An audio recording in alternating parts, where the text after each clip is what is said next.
All right. Hello, my friends, and welcome. It looks like we are live. I am so happy to see you here. It's been a while since I joined you on a live video, and I am here today to talk about one of my very favorite topics. We're going to be talking about my 3 favorite ways that you can launch and grow your career in major gifts. So welcome. I see folks are just joining us now. Welcome, everybody. And we are going to get started in just a moment. Before I dive right in, I want to introduce myself. If we haven't met yet, my name is Emma Lewzey, and I work with fundraisers and nonprofit leaders to help them raise more 5- and 6-figure donations for their missions. So I love that you're joining us today. Come on in if you're just joining us. And here is how this is going to work. I'm going to be sharing some of my favorite top tips to help you grow your major gift career. And then at the end, we are going to be having a live Q&A session. So essentially, if you have any questions, you can go ahead and drop them below while we're chatting today. And I am going to answer all of those questions at the end of my talk. So welcome. If you're just joining us, I would love for you to let me know, say hello, let us know where you are joining from. And if you're catching up on the replay, go ahead and use the hashtag replay. And I'll be coming back and making sure I don't have any questions to follow up on and saying hello to all of my folks watching during the replay. Okay, my friends, so I'm going to go ahead and dive right in because I have a lot to cover today. If you're just joining us, we're talking about 3 ways you can launch and grow your career in major gifts. And when I put this together, I had a couple of different fundraisers in mind. I was thinking both of those of you who are just starting out, perhaps, and curious about or wanting to get into a career in major gifts, as well as those of you who are maybe a little bit more like me. Perhaps you're a seasoned fundraiser and you want to make sure that you're continuing to grow. Maybe you have a little bit of a direction change. Maybe you've been a generalist fundraiser for a while and you want to specialize more in major gifts. So I have something here for all of our audiences that are joining us today. So go ahead and let me know. I just got my comments open here. Go ahead and let me know where you are joining us from. Say hello, drop that below. I would love to hear from you. And with that, I'm going to go ahead and dive in. So I think this is a topic that's really been top of mind for folks lately for a couple of reasons.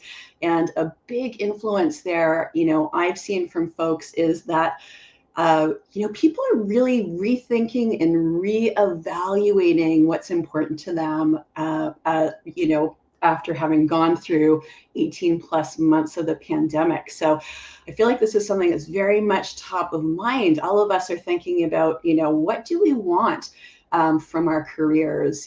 How can we get greater work-life balance, and what direction do we want to take things in? So I think this is a particularly timely topic for folks as we're kind of revisiting and reevaluating those career priorities. So hello, Diane. So good to see you from Toronto. Catherine. Laura is joining us from St. Louis. Wonderful. Houston. We've got people coming from all over North America. Thank you so much for joining us. So let me go ahead and dive right into the thing I wanted to talk about. Number 1 is the importance of understanding and developing those soft skills that you need as a major gift fundraiser. Now, major gifts are so relationship based, so it makes sense, right? Soft skills are a really important piece of the puzzle when it comes to growing our major gift career. So I'm going to share 3 of my favorite soft skills that everyone can work on. And I think some of these might be surprising to you. Some of these might be surprising to you. You may not have considered or heard these before. So stay tuned. I'm going to kick off with something I talk about fairly often, but I've got some really interesting new research to share with you on the topic and soft skill of curiosity.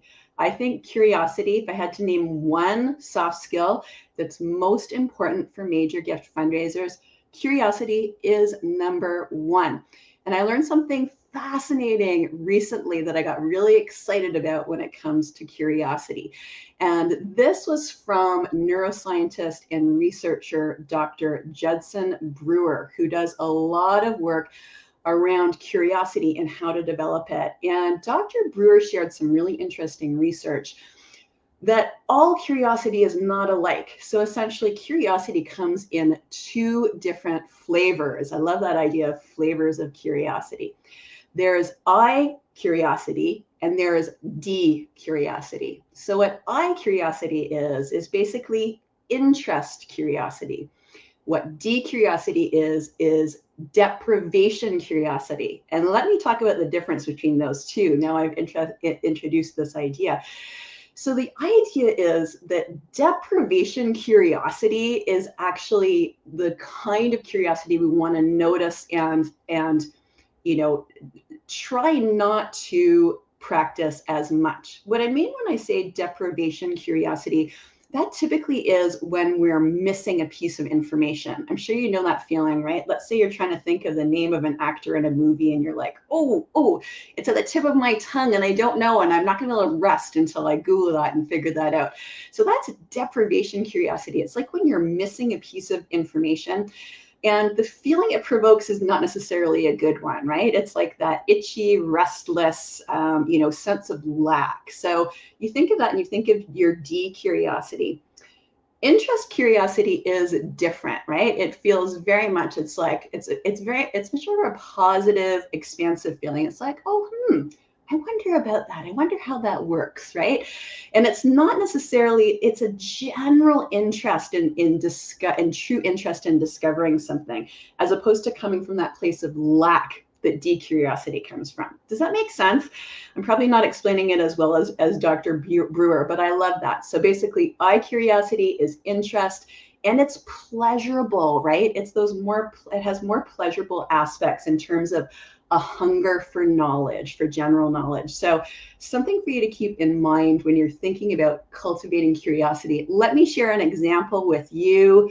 One thing that I've seen a lot of major gift fundraisers do when it comes to practicing that D-curiosity, that deprivation curiosity, they might get stuck in their relationship with the major donor with the question, I don't know how much to ask for, right? Who among us has gotten stuck in that place? Go ahead and let me know below if you identify with this concept. So that's an example of D-curiosity, is that you feel like you're missing a piece of information. And in fact, that sense of lack may actually stop you from moving forward with building the relationship with your donor. If we flip this around and think, how can we come at and cultivate that sense of I curiosity or interest curiosity with our donors? And to me, that looks more like, this is really interesting. I wonder what's driving this donor's involvement with us. I wonder what, inspired them to make this gift. I wonder where their priorities lie in terms of what they want to achieve with their philanthropy. So if you look at those two, hopefully those are helpful examples. I find examples tend to be helpful. When you look at those two flavors of curiosity, you can see how much they differ. So when we're thinking about cultivating the soft skill of curiosity, let's look out for that deprivation curiosity when it comes up and work on cultivating that interest curiosity instead, so that we're coming at it from a place that just feels better, the place that's more pleasurable in terms of, being really curious about what is motivating that donor, as opposed to coming at it with that sense of lack. So hopefully that makes sense for folks, and and is interesting. It was very interesting for me. Speaking of I curiosity, it was very interesting for me, and I kind of went down, a rabbit hole a couple of days ago looking into this, because I found that very, very interesting. All types of curiosity are not created equal, and when we're cultivating curiosity, we really want to think about that I interest. All right, so let's talk a little bit about that. All soft skills are actually, you can cultivate them, you can build them, you can create them, and that's the same thing with curiosity. And the next soft skill I want to talk about will actually help you do this, right? So the next soft skill I want to talk about is self-awareness, self-awareness. So if you do want to cultivate curiosity, developing your self-awareness is a great step to cultivate that soft skill. And self-awareness is a really important soft skill unto itself. So I think too, I want to share with you that this is particularly relevant for those folks who are joining us today who are seasoned fundraisers. I think that, the more expertise we develop and the more we move into leadership roles, the more important the soft skill of self-awareness becomes in terms of ensuring that we're continuing to grow in our career. So essentially, self-awareness is just developing that skill of becoming more aware of your thoughts, of your behaviors, knowing your values, your personality, your needs, and your interests. But here is the interesting thing about self-awareness. There's some great research from 𝗕𝗏ci𝗴𝘁𝗄. Okay, so 𝗕𝗏ci𝗴𝘁𝗄 has done quite a bit of research around self-awareness and cultivating self-awareness. What she discovered is that most people believe that they have the soft skill of self-awareness, right? That they have high self-awareness. But when she actually, she studied thousands of people on this topic. When she actually studied this, only about 10 to 15% of the vast majority of people who thought they were self-aware actually fit the criteria. So there's something interesting for all of us. Chances are we may think we're self-aware, but we may fall outside of that 10 to 15% of folks that actually do meet the criteria of being self-aware. And Tasha shared what I found to be, a simple but massively helpful tip to increase self-awareness, right? And what she talks about is asking what and not why. And it's interesting, this kind of intersects back into the conversation about developing curiosity as well. So ask what, but not why, when you're thinking about self-awareness. So the reason for that is this. The why questions tend to draw us to our limitations, right?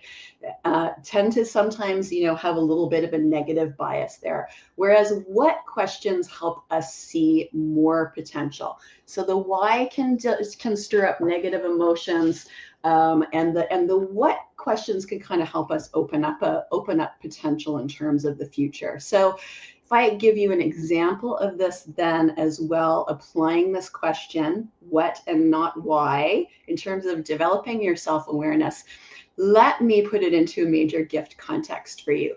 So here's a great example I think, again, a lot of you may resonate with, is that many, many fundraisers I speak to think, oh no, I have to pick up the phone to call a donor. Many, many fundraisers, especially if you're an introvert, tend to shy away from using the phone to connect with donors. So here's an example of how you may use the what, not why question, right? A bad question around self-awareness might be, oh, why do I hate calling donors so much, right? That is not a question you want to ask yourself, because that tends to lead you down a bit of a negative path, right? You might end up ruminating a little bit more on the negative aspects of what you don't like about, making those donor calls. A better example of a question you can ask yourself to cultivate that self-awareness and grow into perhaps even loving making phone calls to donors is, if I'm sitting in front of that phone and needing to call the donors, what am I feeling right now, right? What am I feeling right now? What are those resistances that are arising? And typically, if you're anything like me, oh, maybe I've got a bit of a nervous feeling in my belly. I've got some butterflies when I'm thinking about picking up the phone and calling that donor. But maybe that's okay, maybe that's a sense of excitement. And, what can I do to actually focus on the positive aspects of picking up that phone? Because here's what I know from experience. Even though you may have some negative feelings or some hesitancies around, for example, picking up that phone and calling your donors, that is a crucial element in terms of your meaningful relationship building with your donors, right? So it's just sort of flipping the lens a little bit for you there around that self-awareness. So it's not just the why. So stop asking why and start asking what instead. So hopefully that's helpful. I found that very, very interesting, right? Is that the why can sometimes take us to a place that's not really super helpful in terms of our growth and development and self-awareness, but the what can really help give us some useful insights, right? And perhaps even help you focus on, some of the positive attributes, right? For me, in terms of growing out of hating to pick up the phone and calling my donors, I just thought a lot about, like, what are the positive outcomes that come from using the phone. In fact, I may have felt a little bit nervous before I picked up that phone, but I felt great after I hung it up, right? I felt great because I often had, wonderful, meaningful conversations with my donors, truly connecting with them, moving that relationship forward in a meaningful way. So hopefully that's helpful for you. A little practical tip in there as well in terms of increasing that self-awareness. All right. Good. Thank you so much. Such a great tip. I love that. I love the practical tips as well, for sure. And again, I wanted to acknowledge that sometimes, these soft skills I'm telling you about might be a little surprising to you, because I think a lot of times folks think that the effective major gift fundraising is all about the tactics, and tactics can be important, processes can be important. We'll talk about that a little later. But the soft skills, such a crucial part of of growing ourselves and growing our careers. So hopefully you found that helpful. The final soft skill I want to mention a little more briefly than the previous two is tenacity. Tenacity is my third important soft skill for you to develop. Now, I used to talk about this as persistence, and then I came across this great definition of tenacity, which is basically the blend. It's a blend of determination, persistence, and grit. And I think being tenacious is a really important skill for us to build as major gift fundraisers, right? You need to be able to, unfortunately, fall down and get back up again, especially when it comes to being tenacious around working with our major donors, right? The reality is you are not always going to be able to reach someone on the first contact or the second contact or the third contact, and I could keep going. But if you are tenacious, you are going to be that fundraiser that hangs in there and understands that importance of continuing that persistence, right? And being determined in terms of growing those major gifts. So tenacity is such an important soft skill to develop as well. So I really want you to think about that. The reality is most fundraisers actually stop trying to connect with their donors far too soon. So I often borrow a statistic from sales, because from my perspective, we are all in sales. Every single one of us is in sales. So if you think about looking at the statistic that comes from sales, it typically says that it can take up to 8 touch points to actually, move a relationship forward or qualify, in this case, a prospect. And most folks actually give up after 3 to 4 tries. So that's where you see the difference between someone who is practicing that soft skill of tenacity show up, is that's the person who keeps going after the 3 to 4 tries that everybody else gives up on, right? So being tenacious is absolutely crucial part and a crucial soft skill for you to work on developing to grow your major gift career. All right, so I hope that was helpful. I'm going to dive next into some more tactical pieces, but before I do, I want to ask you, go ahead and drop it below. Let me know, what is a soft skill you are working on right now in order to launch or grow your major gift career. So go ahead and drop that below. It could be something I talked about today. It could be something completely different, but I'd love to hear from you. What is a soft skill you are working on cultivating or growing to grow your major gift career? Don't be shy. I'd love to hear from you. And chances are, if you're working on that skill, that someone else who is joining us and watching today is also working on that skill. All right, while you do that, I'm going to take a sip of my water and jump into my tip number 2 for you. And that is, make sure you're always building your track record of closing gifts. Now, when I share this with folks, they say, Emma, that's great. But here's the thing, it's a chicken and egg situation, right? It's like, how can I get a role in major gifts without having closed gifts, right? So it's like, it's sort of an endless cycle. It's like, how can I close gifts if I don't have that role in major gifts? So here are a couple of ways I want to share with you, and I'm going to conclude with my favorite way. I think there are two main paths you can take in terms of growing that practical experience of closing gifts.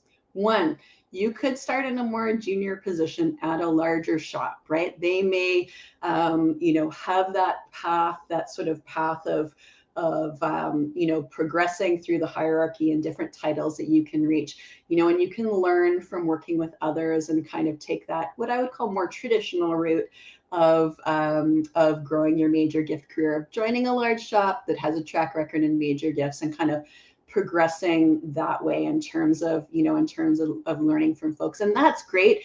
And there is absolutely nothing wrong with that path. But I did want to share with you my favorite path, which is the one that I took, which was really think about this idea of looking at opportunities that are available to you to work in smaller or mid-sized shops who may not necessarily have already got big major gift programs, right? This idea of moving into a generalist role in a small to mid-sized shop can actually serve you very, very well on your growth path in terms of getting into or specializing in major gifts. This is the path actually that I took. I was a generalist for many, many years before I moved into a specialist, full-time major gift role.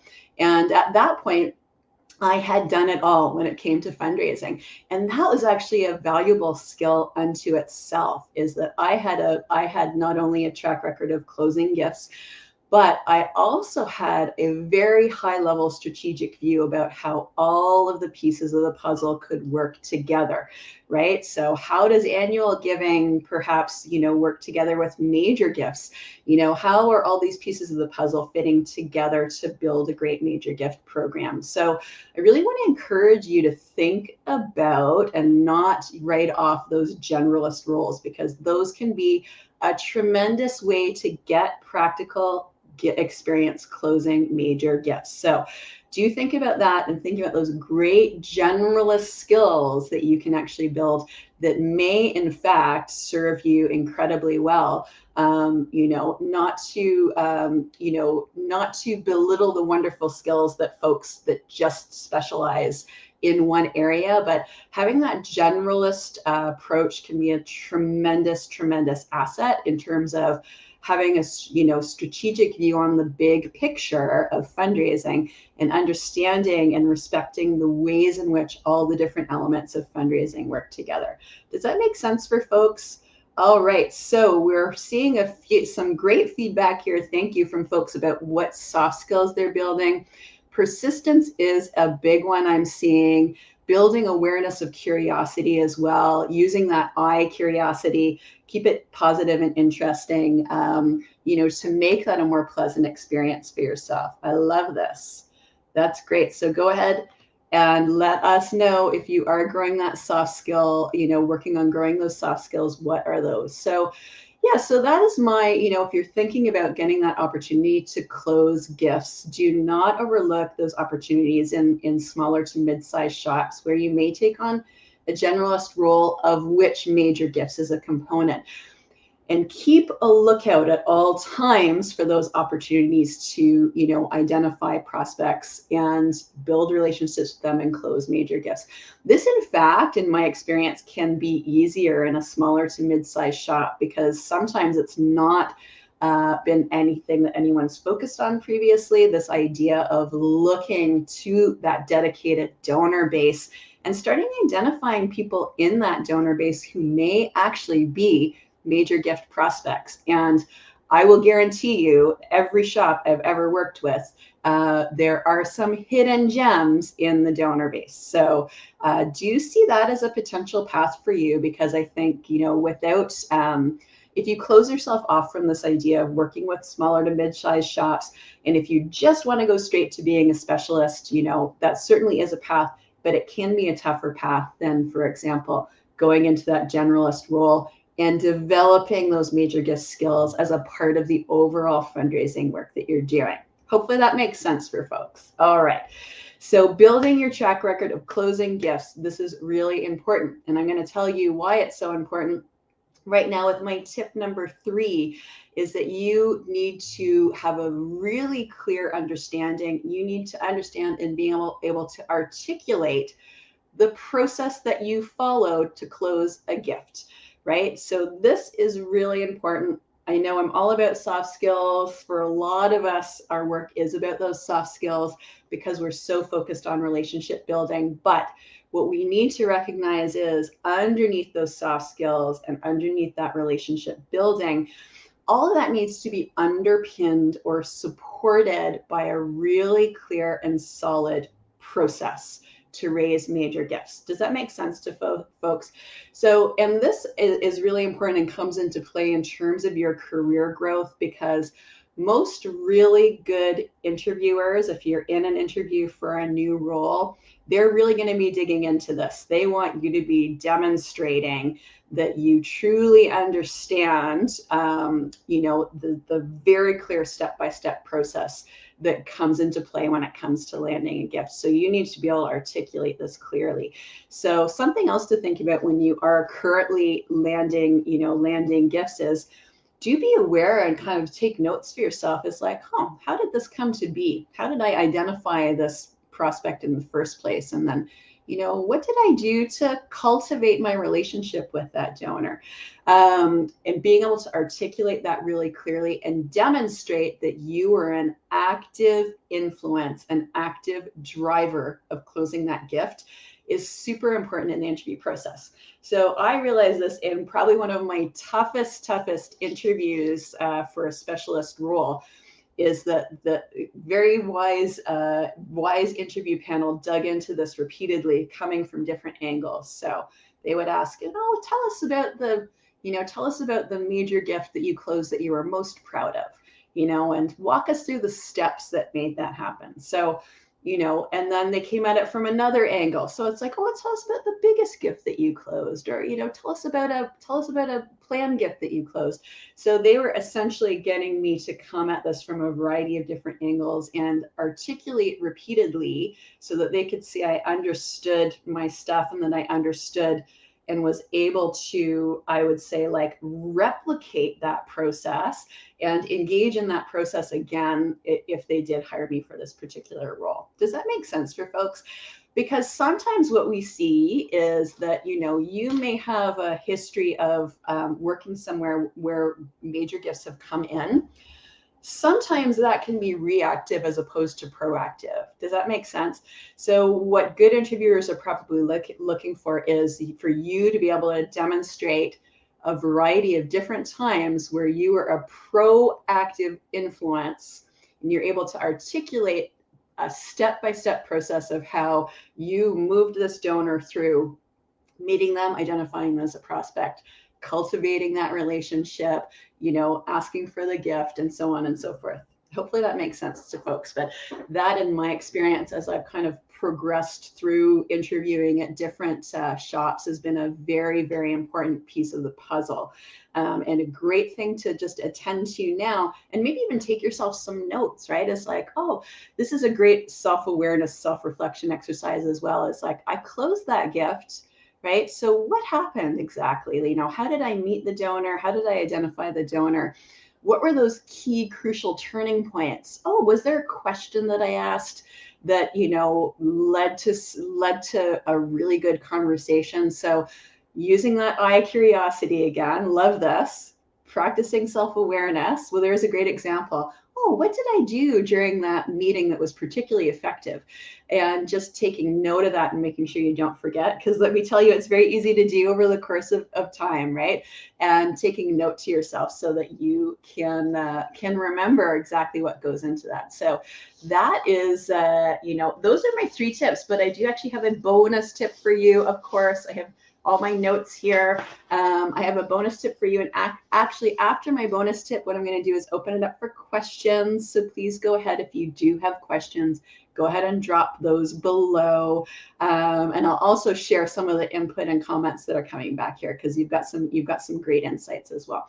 So my final tip for you, even though I've covered 3 I promised, I always like to have a bonus tip.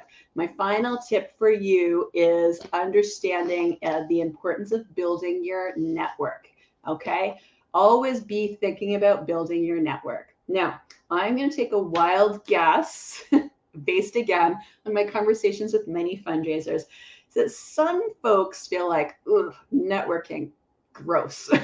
Right? There's just a connotation related to networking. And I want to encourage you to reframe and think about networking a little differently. And networking is a great place where we can bring our curiosity, right? Isn't this a great example? How can we practice that soft skill of curiosity and bring your interest curiosity to your networking, right? So your networking, again, like a lot of great donor relationships, is really about your interest in the person that you're networking with, right? Is like, how can you serve or support them? And I find coming at networking from that perspective, as opposed to thinking like, oh, you know, like I'm reaching out, I'm bothering people, I'm asking them for things.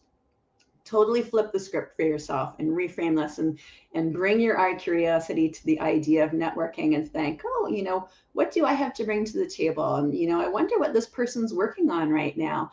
And I wonder how I might be able to be of help. Because let me tell you, no matter where you are in your career, you have something tremendous to offer your network, right? So want to really encourage you to be actively thinking about, you know, networking and building that network.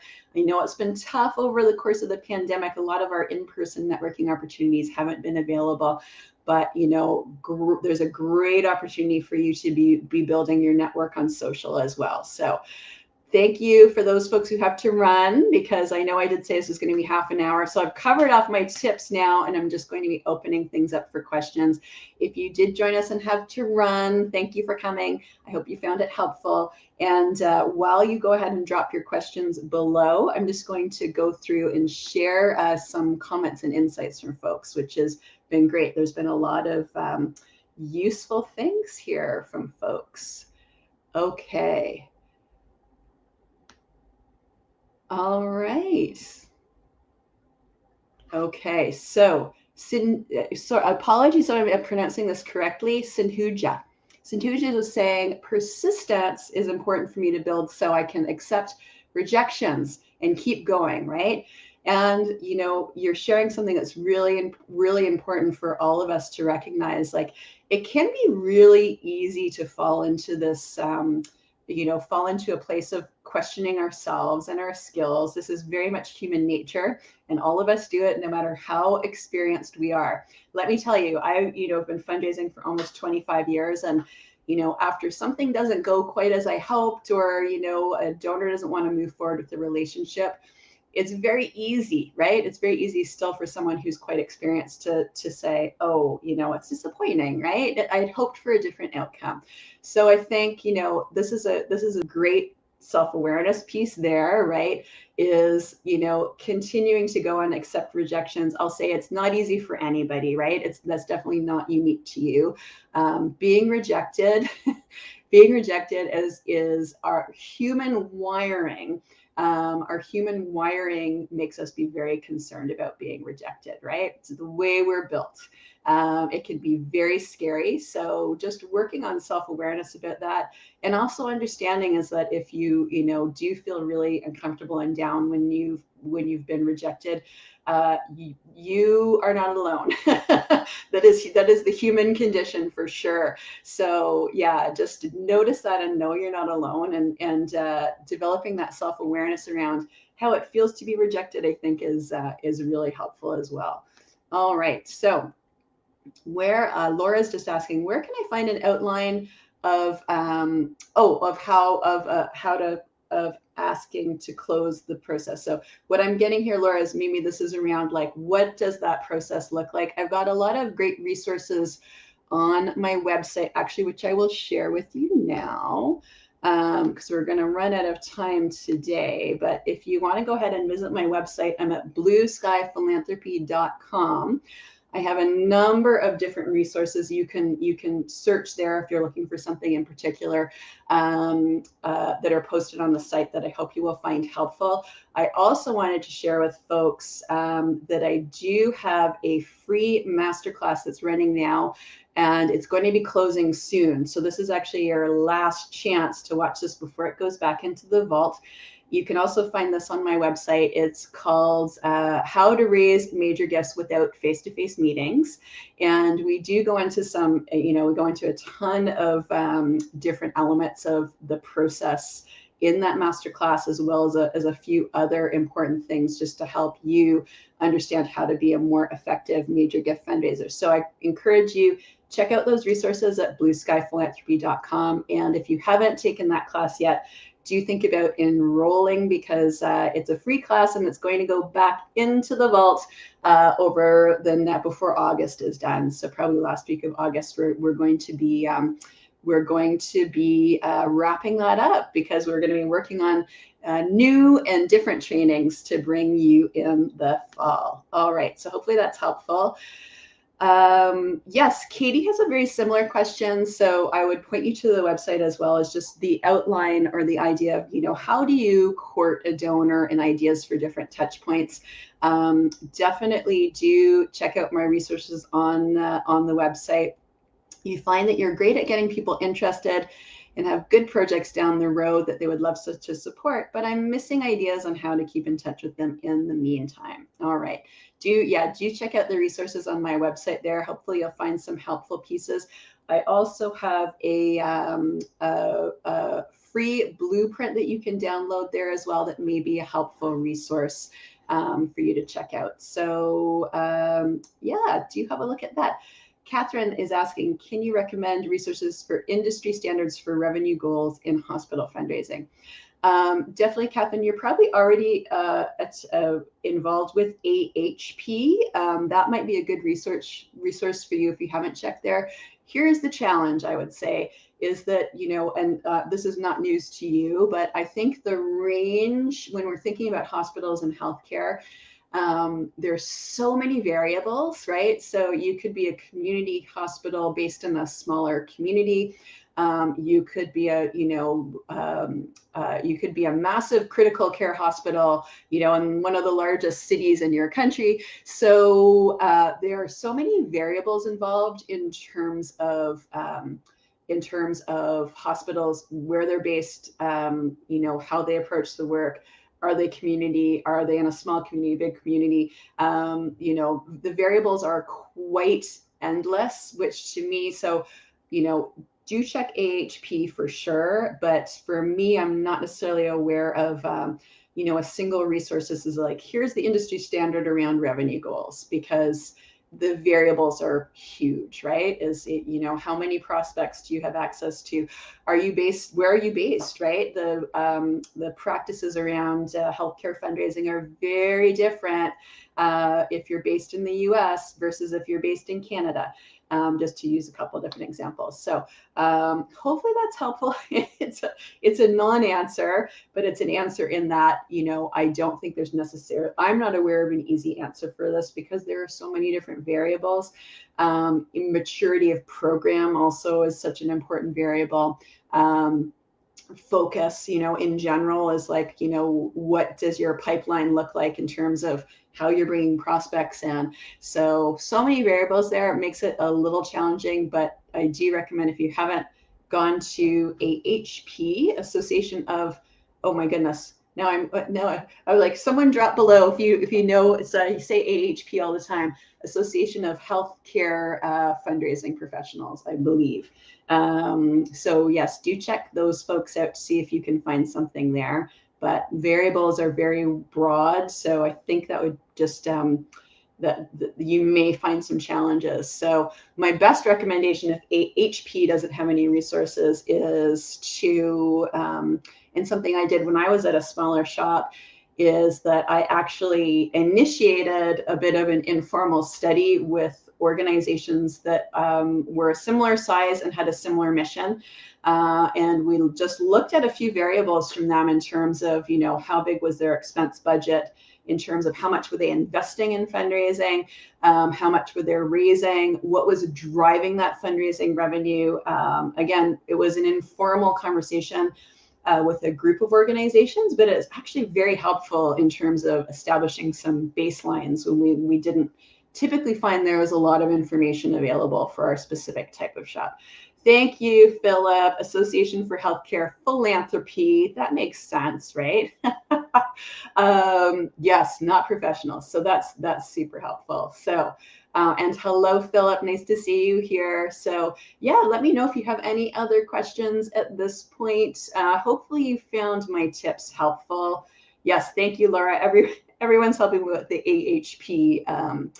Isn't it the worst when you don't? I sometimes know an acronym, and then when I have to break it down, I was like, wait a second, exactly what does that stand for? Thank you, Laura's just sharing the link here. This is such a helpful group. I love this. So I will wrap up in a couple minutes, but do let me know if you have any other questions. And of course, if you're watching the replay, go ahead, use the hashtag replay, because I'm going to be popping in and making sure that I have answered everything that you need. But for now, I will say, if you joined us, thank you so much for watching. I hope you found these tips helpful. And I want to encourage you to practice that soft skill of tenacity when it comes to growing your career, especially if you're in the market looking for a new role right now.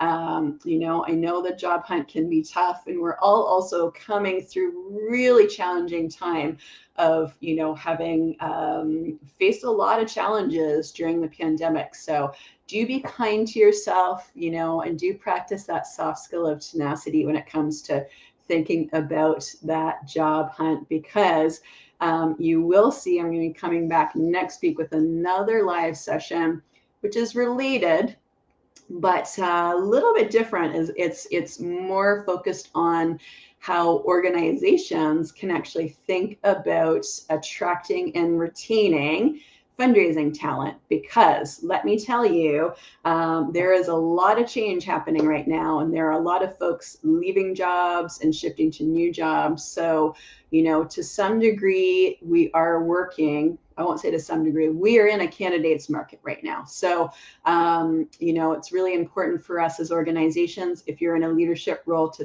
think about how we can position ourselves and how we're thinking about attracting and retaining great fundraisers. So if that sounds like it's of interest, come back and join me same time next week.